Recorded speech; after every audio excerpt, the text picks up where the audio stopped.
Here's how to double your Skool membership every 30 to 90 days. And the first time I figured this out, I went from 10K to 70K. And it's very easy. You don't need any extra tools. You don't need to hire a ton of people. You can do this yourself. And you start to replace out the people to work with. Now, there's a traffic engine, a sales engine, an activation engine, and a churn engine, the four core bottlenecks. And the problem is you're too busy holding onto this bottleneck that you can't spend your energy trying to solve it. You're doing too many things or you're not working on the right thing. And instead, you're stuck. And it sucks because you could be the person holding the bottleneck, and any effort that you spend to try to improve yourself makes you less money. So you're stuck. And the only way to figure it out is by exploiting and subjugating all the other processes that you want to have going in your company just to solve the one area that you're stuck in. Now, this does not require any extra things. It's just to make sure the customers go in and out without waiting any extra time. For example, I'm just starting from the middle. This is the first engine to set up. You make sure that you have a calendar. So when people join your free school, they get a nice little message. This could be the automated message that you can set up inside Skool, but I have an affiliate sort of setter, vetter, DM every person that comes in. If you can't afford people, this would be yourself, and DM people every time someone comes in. You could set up some sort of notification or alert or zap to notify you whenever someone joins the school, and then you just go DM that person right away. You'll notice that there's a limit of how much time you can spend. But by optimizing this, you'll have the customer experience a 0 minute wait time for each of these stages. And when they perceive that and they get that, it sets this expectation. You are different. Imagine going to a restaurant where this front desk host that's supposed to seat you isn't there. So you show up and then you wait. You know that there's people coming and they aren't getting served too. It just makes it feel like a subpar experience. But if there's a person there and they seat you, and then there's a waiter at your table ready to guide you through ordering, they just so you don't feel rushed. You're like, oh, this is actually really cool.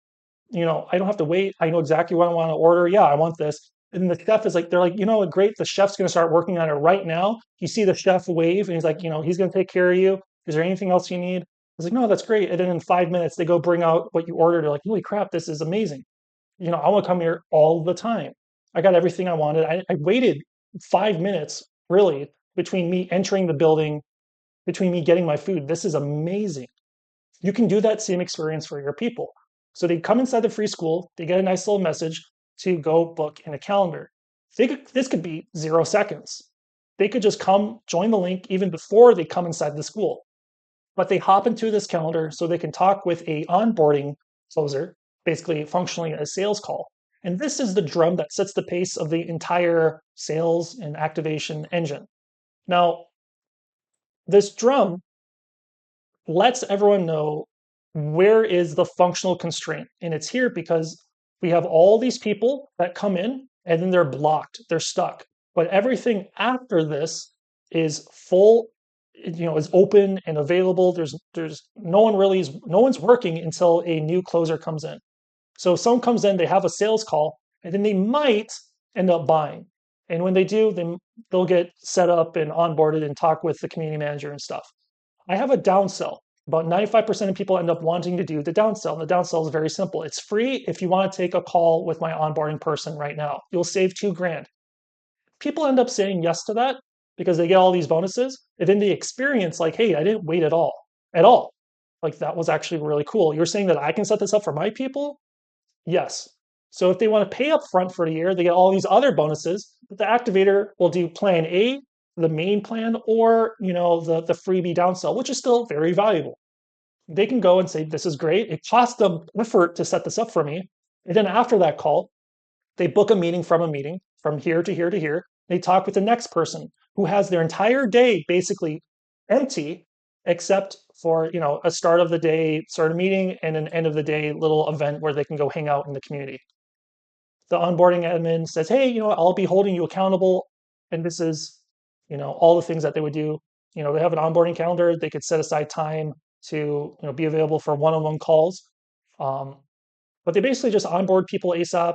And then, there's routines like answering people's questions in the community and, engaging with people in the comments and stuff. The customer experiences could experience less than 60 minutes of a wait time if this is kind of like being filled. And the true beauty of this is if this person, this caller, this sales closer has no calls in the morning, these guys don't either.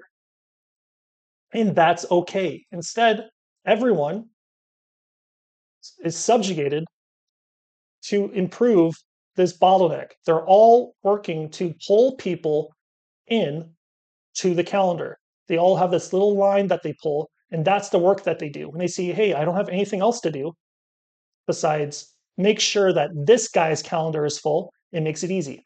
So let's say there's a call comes in, right? A call comes in, right? And because everyone's doing the same work together, that's okay. Then this person goes and has a call, and then books time, right after this call. This person basically stops pulling. If there's no other calls after this call, they will just go back to filling up this calendar.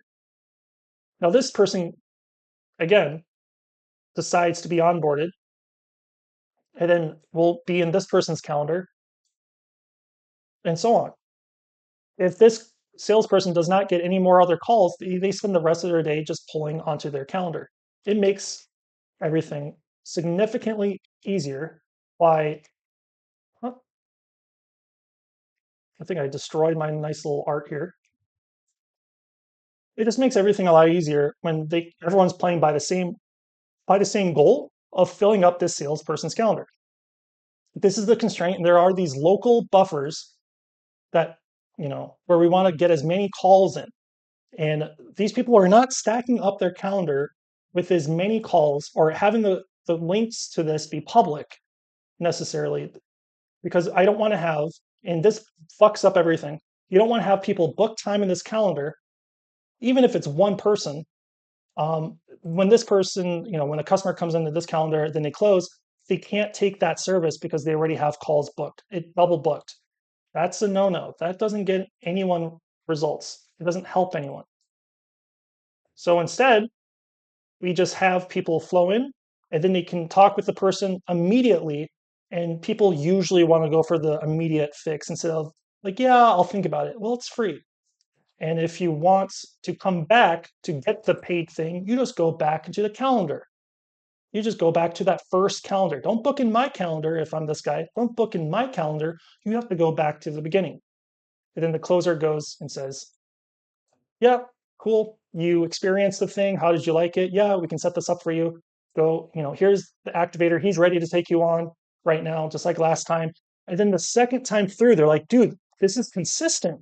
I experienced this the second time through. And it's the same experience. I can talk with, this is amazing. I got my meal in 5 minutes. Like, I want to do this too. And it's so refreshing to experience that people start to say, this has nothing to do with getting tons of leads in. This is just making sure that the customer maximizes how much experience, how much satisfaction they have through their experience. And you might say, cool, let me dial this in. Then I want to send in a ton of leads. Not just optimize this first, which is free. You don't need to pay anything. And if you are a solo person and you can't bring on these people, well, that's fine. You just have one person basically run all of this. This would be you. All of these roles would just be yourself, where you would just talk to each person coming in and try and set some sort of alert. You DM them and say, hey, I have time in my calendar. Instead of having multiple calendars, it's just the calendar. And because this call might take 60 minutes and the onboarding might take 60 minutes to set expectations, you just make it a 2-hour call that's blocked off. And if someone says yes, you say, great, I actually have the next hour blocked off, and part of the offer, I'll set this up for you just by staying on the call. Otherwise, you can pay $2,000 later. And they'll say, no, I'll stick around.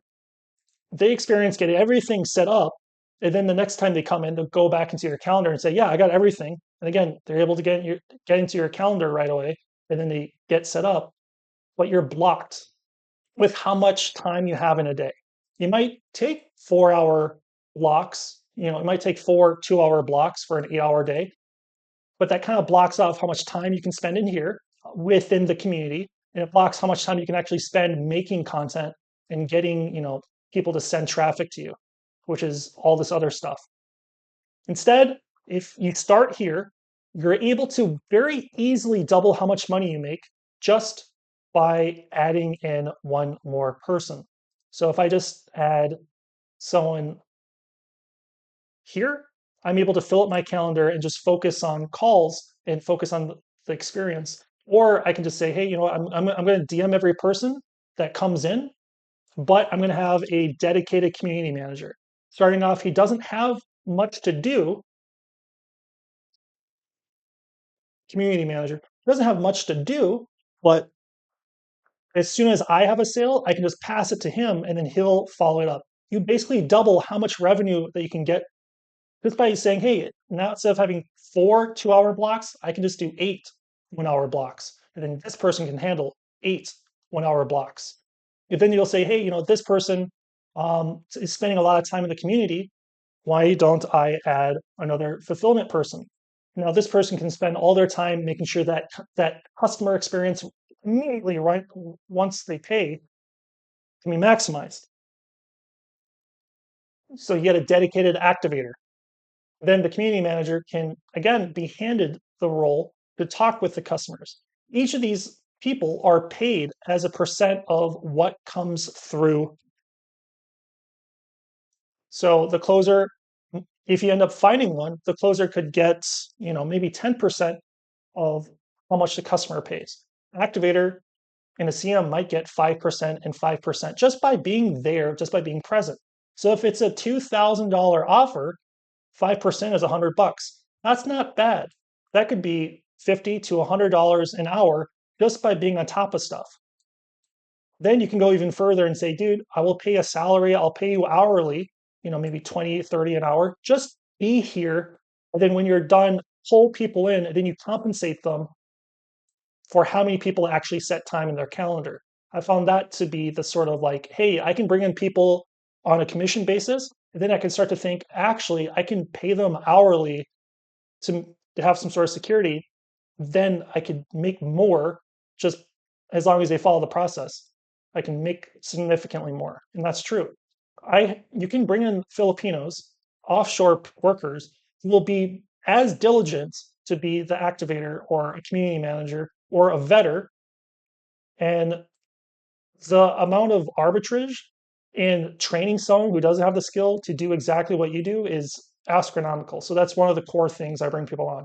In fact, every person that we like, when you start running a community, you will have people say, hey, can I join? Can I work for you? And they'll be from a country you've never been to before. And you'll say no, because you don't know how to train people. Instead, we send everyone through this sort of school culture and affiliate training program. So you can tell these people, these, you know, new team members, to say, yeah, we can bring you on, but you have to pass some sort of basic test. And the test is, can you bring in 10 people to our school so they can start to make money?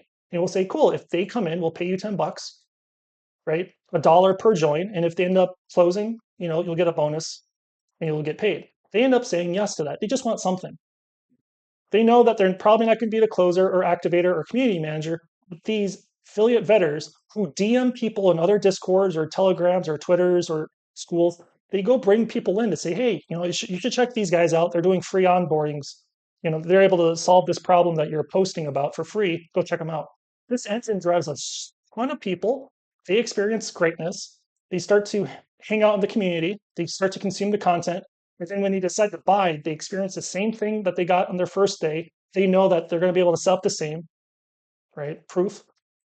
When all of this is working, that's when I start to build out this traffic engine. Now, this traffic engine is what most content creators struggle with, because you're applying the same sort of framework, but instead of calendars, you have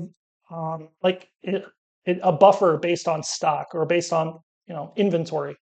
When you are crafting a script, you're not creating value yet.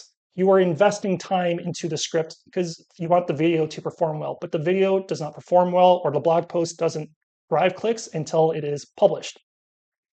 Now, you probably might be editing all of your stuff yourself.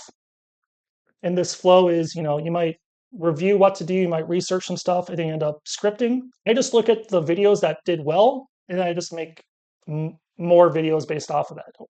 Then I write a script. This might take 2 hours.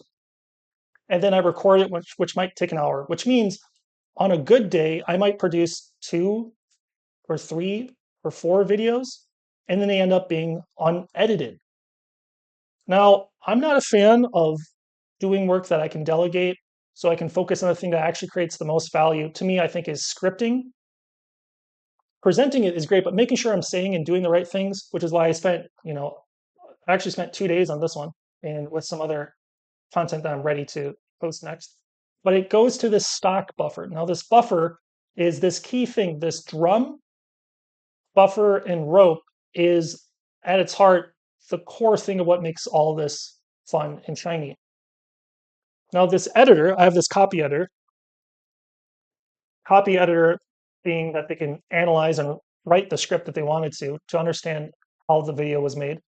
They edit it, they take this from this buffer, they edit it, and then they publish it. So this person could edit 4, 6, usually 4 to 6 videos a day if it's like short or long, depending on how much that they have in front of them. And if it is a video that I can boost as an ad, I'll say inside my system, I'll say, hey, this is a video, it'll be an ad, they can boost it. And so I give them a little debit card with $100 and say, hey, for this ad, give them this card and then run it to send clicks. And then I figure out which video got the clicks. I write a new script and record it and send it out. I might make tons of variations as I record, but the editor's job is to send clicks. This production line, this drum, is the constraints in this process. What happens is, as a creator, in this process, they might script and record, and then script and record, script and record. And then the folder of all the videos starts to accumulate. And in any system, you can figure out where the constraint is. This drum is the constraint, shows where the constraint is by looking at where is the inventory piling up. Like you have all this invested time that has not generated flow. It is not getting people in. It's not making you money. Why? Where is it kind of, stockpiling up? And so this buffer is good to have this copy editor have stuff to publish. So when he's on editing, he can just go publish it, and then pull from here and then start editing it. The drum does not happen after this because he has a lot of stuff to do here, but there are, for me, this person doesn't have any videos that are edited and not published yet. With all the videos he puts out, he's like, yeah, I just edited it. I get paid whenever I publish a new video. Cool. So he gets paid on the publish. This drum is signifying, hey, I have all this work to do. I might have lots of scripts ready, so I might just go and record 100 videos and throw it into here, but this will start to balloon up. This drum, once this flow is going, the buffer, this constraint will start to be more and more severe. It'll be like, we're not changing our revenue. Why? And then you'll see something like this. You can model any process like this by just mapping out the stages and actually counting either how many tasks are in that stage or like how many tasks go through that stage and like how long it takes. Because then you can say, you know what, this takes 1 to 2 hours. So theoretically, this would take a person 2 full months to like pull out everything, which is crazy. This content creator should stop working on this thing. This is not the constraint at all. So when people say you lose money by not working on the constraint, this is an example of that. So this content creator should stop and instead, if they have the time, if they're not in any other part of the business, they should work on where the constraint is, on the drum. They should stop recording content and instead go edit content or hire more copy editors to edit more content. So if they can produce more, they can start to get this down and start to actually monetize this content. And what happens is once you break that, this constraints of like bringing this work in progress down to near zero, the inventory that you make, the scripts and videos that you record can now be somewhat healthier. I will still have, enough content, enough in this buffer for this next person, so I can replenish that person, and that's where this rope comes in. Whenever this drum step is done, the editor basically says, hey, I'm done with this task. It sets this rope like a lasso, and it goes and says to the creator, like, hey, I need you to go do your step. I need you to do your process. Because I have lots of scripts, the rope just goes to the recording and sends a notification and says, hey, I edited, go record a video. Take the scripts and go record. This means because this takes 1 to 2 hours and this takes, maybe 1 to 2 hours, this buffer will basically not really fluctuate. And as long as his copy editor can get stuff out, he will always have enough to work on the next step. They're only working on one work in progress at a time. So this person goes and edits, sends to the content creator like, hey, I edited a few videos, replace the buffer with more videos. This very, very easy to set up. You can use it in any free task management production sort of tool, like Asana, Trello, ClickUp, Monday. All those tools can do this very easily. You just have to set up the drum, buffer, and rope, set up the flow, and like map out where the customer kind of comes from. Like, how do you get customers in, and how do they actually come from the work that you do? So, like, this is just from the content producing the clicks to send people in here. I have this other engine which also sends clicks, and this is the work that we do every single day to send people in so they experience 0 wait times, so they can end up generating case studies and results to fill up our team's capacity. And when you say, cool, all this works, I still kind of see a problem here. You're only able to handle 6 to 8 people a day. Well, guess what? Double this, double that, double this. Now you have twice the capacity to take on calls. And what's even cooler is if one person has a time blocked in here and the other person is available, it looks like this on the calendar that the customer signs up with. It looks at any available open slot so they can say, oh, wow, you can actually take on someone. And the more, and I've seen this, the more people that you bring in creates more availability, more time slots that are open so customers can choose. And for this person, it might just look like, they have no calls. This person could be fully booked. This person could be fully booked, but this person coming in is completely open. The tools that we give people when we onboard them, we set this up and it's pretty spicy. It's pretty easy to get pretty quick and tangible results. And as long as you can post that calendar in the school or DM people and tell them, hey, come into the calendar. As long as you have something that's hidden behind, the course, you can say, hey, I'll unlock this. Just make sure you get on the call. You can pull all this stuff out pretty easily. Now, I set this up for people, again, on the first day that they come in. So if this sounds pretty cool, you can join my free school and ask to hop on my calendar.